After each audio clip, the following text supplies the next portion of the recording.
Nazabad town में chairman Syed Mohammad Muzaffar और vice chairman Numan Siddiqui हों। इनकी कोशिश है कि मुहर्रमुल हराम में जहाँ ज़रान हुसैन को तमाम तर सहूलियात की फराहमी को यकीनी बनाए हुए हैं और काम जारी है, वहीं पर मानसून के जारी मौसम में बरसाती नालों की सफाई सुथराई पर भी तवज्जो दी हुई है और डिप्टी कमिश्नर ज़िला वस्ती भी इस कोशिशों में मसरूफ़ अमल है।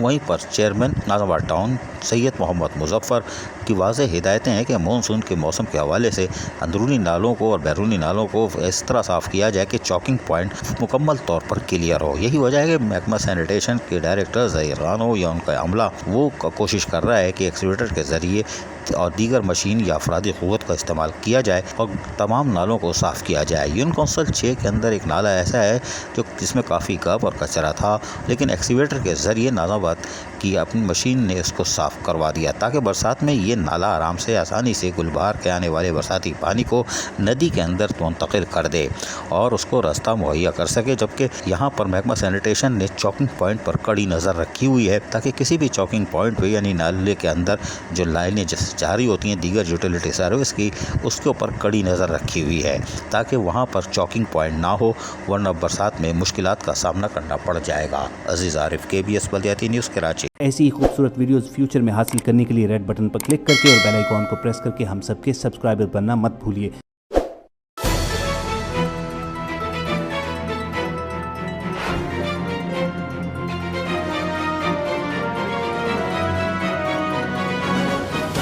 KBS बल्दियाती न्यूज़।